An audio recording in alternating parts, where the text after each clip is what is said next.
है कि क्या ये वार्ता, ये बातचीत वाकई अंजाम तक पहुंचेगी।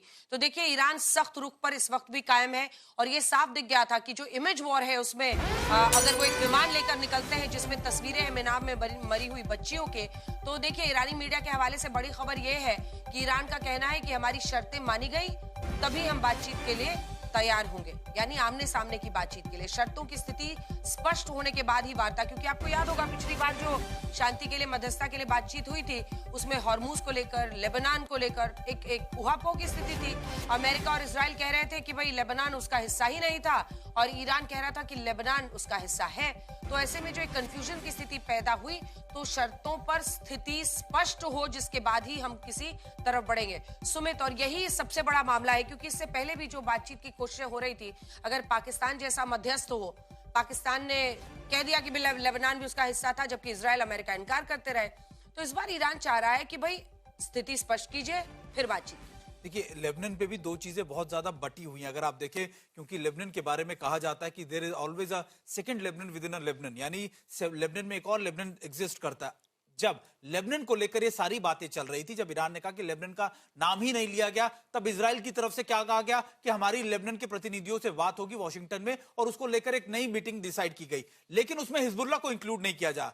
ईरान ये कहता है कि आपको हिजबुल्लाह को भी उसमें इंक्लूड करना पड़ेगा। साउथ इजराइल का, साउथ लेबनान का जो इलाका है वो पूरा हिजबुल्लाह का गढ़ है और वहीं पर सबसे ज्यादा अटैक इस समय इजराइल की तरफ से किए जा रहे हैं। और अगर मैं आपको बताऊं, क्योंकि मैं लेबनान ट्रैवल कर चुका हूं, वहां रह चुका हूं, ये लेबनान की सरकार भी चाहती है कि वहां से हिजबुल्लाह की कंट्रोल खत्म हो, क्योंकि वो नॉर्थ इलाकों को सिक्योर करना अब तक कर चुके हैं, लेकिन साउथ के इलाकों को भी सिक्योर करना चाहते हैं और इसी वजह से साउथ सीरिया के अंदर ऑपरेशन भी चलाए गए थे। अभी महत्वपूर्ण बातें ये आ रही है कि एक बार फिर से पेच फंसता आ रहा है कि जो प्री कंडीशंस थी, अगर वो नहीं मानी गई तो फिर बातचीत आगे नहीं बढ़ेगी। अब पाकिस्तान की तरफ से कोशिश ये होगी कि आखिरकार वो प्री कंडीशंस पे अमेरिका को कैसे सहमत करेगा, क्योंकि लेबनान पर अटैक तो रुकने वाले हैं नहीं, इजराइल कड़े रुख अपना चुका है, इजराइल लगातार अटैक करता जा रहा है। मानेगा भी नहीं, ईरान उसके बिना मानेगा भी नहीं, क्योंकि देखिए उनकी भी नाक की लड़ाई है।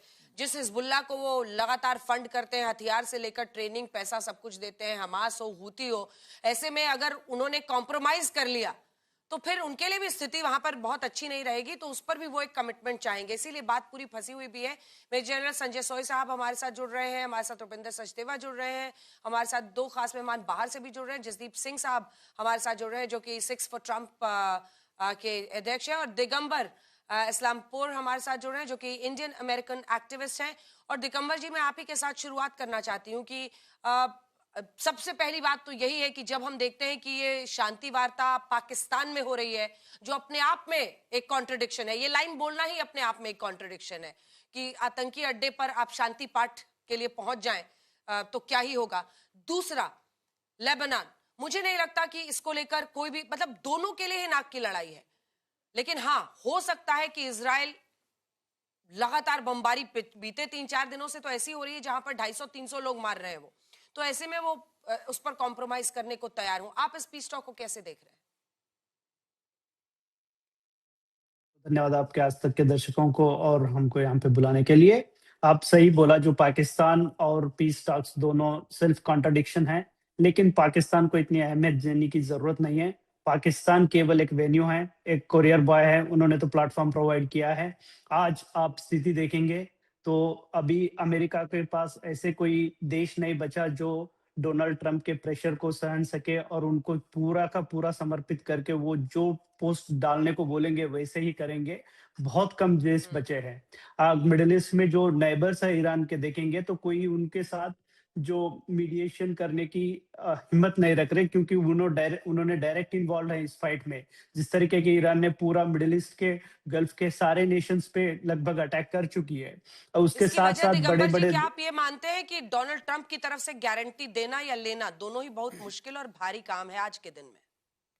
ये बहुत बड़ा भारी काम है, वो सेल्फ एविडेंट है। मैं खुद इसको बताने के लिए कोई जरूरत नहीं है। आप कौन सी भी एक स्टेटमेंट उठा लीजिए, चाहे लेबनान को लेके बातचीत की लीजिए, चाहे स्ट्रेट ऑफ हॉर्मुज को लेके देख लीजिए। ट्रंप एक दिन बोलते हैं कि स्ट्रेट ऑफ हॉर्मुज से हमारा तो तेल आता नहीं है, दुनिया का इश्यू है, हमको कोई फ़र्क नहीं पड़ता। दूसरे दिन बोलेंगे नहीं-नहीं हम इसको ओपन करेंगे, तीसरे दिन बोलेंगे नहीं-नहीं हम इसको शेयर करेंगे ईरान के साथ और हम मिलके पैसे इसमें ले सकते हैं। इस तरीके के बात देखने को मिलते हैं, सेल्फ कॉन्ट्राडिक्टरी करते रहते हैं डोनाल्ड ट्रंप हर दिन। इसमें इसके साथ क्या होता है कि जो हाईली एस्टैब्लिश्ड पीपल रहते हैं, उनको मीडिएशन करने में लिए काफ़ी डिफ़िकल्ट होती है। तो आप देखिए पाकिस्तान के पीएम के ड्राफ्ट मैसेज ने भी व्हाइट हाउस ने ड्राफ्ट करके दिया है।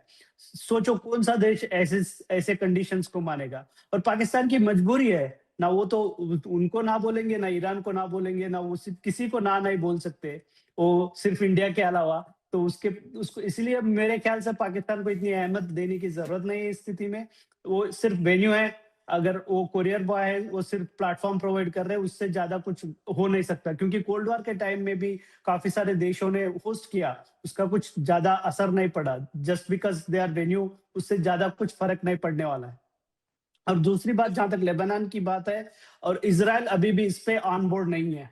अगर ये लेबनान की बात है, इसमें प्राइमरी स्टेक होल्डर है इज़राइल है। यूएस तो अटैक नहीं कर रहा है लेबनान पे और इज़राइल यही जहाँ यही तक यही जो लगता है बात आप कि कह रहे हैं ना दिगंबर जी, एक जसदीप जी से, क्योंकि वो 6 फॉर ट्रम्प ऑर्गेनाइजेशन चलाते हैं। जसदीप जी, आपका इस पर क्या रिएक्शन है कि आज कोई खाड़ी देश हो, नेटो को हमने देखा, नेटो के तमाम देश अलग हो लिए अमेरिका से इस बार।